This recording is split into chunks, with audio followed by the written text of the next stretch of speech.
খেলায় হার জিত তো থাকেই, কিন্তু সেটা বড় কথা নয়। বড় কথা হলো ভারত আর অস্ট্রেলিয়ার ম্যাচগুলোতে কেমন মনোরঞ্জন পাচ্ছে দর্শকেরা, সেটাই বড় কথা। যেমন আজকেই ধরুন ঋষভ পান্ত, মারকাটারি বলুন আর হিরোপন্থী বলুন, যেটাই বলবেন সেটাই তার জন্য কম হয়ে যাবে। 184 স্ট্রাইক রেটে টেস্ট ক্রিকেটে ব্যাট করলেন ঋষভ পান্ত। ক্যাঙ্গারু বলারদের যেন তেল ঘাম ছুটিয়ে দিল একলাই ঋষভ পান্ত। একটুর জন্য নিজের বিশ্ব গড়া রেকর্ডটি যেন ভেঙে দিচ্ছিল হিরোপন্থী ঋষভ পান্ত। দ্বিতীয় দিনে শুরুতেই আশা জাগালেন বোলাররা, আবার সিডনিতে দ্বিতীয় দিনের শেষে সেই চিন্তায় রাখলো আবার ব্যাটসম্যানেরা। তবে মাঝে ঝড় তুললেন ঋষভ পান্ত। ভারতের রান 6 উইকেটে হারিয়ে 141, লিড রয়েছে 145 রানের। অপরাজিত আছেন রবীন্দ্র জাদেজা এবং ওয়াশিংটন সুন্দর। ঋষভ পান্তের 33 বলে বিধ্বংসী 61 রানের ইনিংসে যেন অস্ট্রেলিয়ার যাবতীয় পরিকল্পনা মাঠেই মেরে দেয়। তৃতীয় দিনে ব্যাট হাতে গুরুত্বপূর্ণ ভূমিকা নিতে হবে জাদেজা এবং ওয়াশিংটন সুন্দরকে, যাতে ম্যাচ জেতার জন্য ফের লড়াই করতে পারেন ভারতীয় বোলাররা। প্রথম দিনে টিম ইন্ডিয়া ইনিংস গুটিয়ে যায় মাত্র 185 রানে। দিনের শেষে বলে খোয়াজাকে ফিরিয়ে দিয়েছিলেন বুমরা।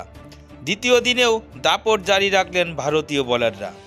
অস্ট্রেলিয়ার ইনিংসকে তারা থামিয়ে দেন মাত্র 181 রানে।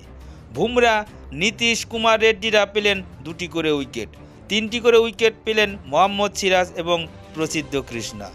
গুরুত্বপূর্ণ 4 রানের লিডও পার হয়ে যায় ভারতের। ব্যাটিংয়ের শুরুটা দেখে মনে হয়েছিল বড় রানের লিড আসতে চলেছে। কামিন্সের 1 ওভারে টানা 4টি 4 হাঁকিয়ে মঞ্চ তৈরি করে দিয়েছিলেন যশস্বী। বোঝা যাচ্ছিল পাল্টা আক্রমণের রাস্তায় হাঁটছে ভারতীয় দল। তারপরেই সিডনির সবুজ উইকেটে বিষ ছড়ানো শুরু করলেন স্কট ব্ল্যান্ড। শুরুটা হলো কেএল রাহুলকে দিয়েই। অজি বোলারের ইনসুইংয়ে রাহুলকে বোকা বানিয়ে উইকেট ছিটকে দেয়। কিছুক্ষণের মধ্যে ফের ধাক্কা, এবার বোল্যান্ডের শিকার হন যশস্বী। 35 বলে 22 রান করে ফেরেন তিনি। এবার বিরাট কোহলি নামতেই কিছুটা আশা দোলা দেয় দর্শকদের মধ্যে, কিন্তু তিনিও একই অবস্থা। প্রথম ইনিংসের অ্যাকশন রিপ্লের মতোই অফ স্টাম্পের খোঁচা দিয়ে ফিরলেন কোহলি। শুধু প্রথম ইনিংসে কেন, গোটা সিরিজ জুড়ে একই অবস্থা।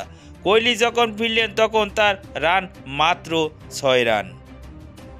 ভারতের রান যখন 59, আর এর মধ্যেই আউট হয়ে গেলেন শুভমন গিল। 78 রানে 4 উইকেট হারিয়ে তখন ধুঁকছিল ভারত।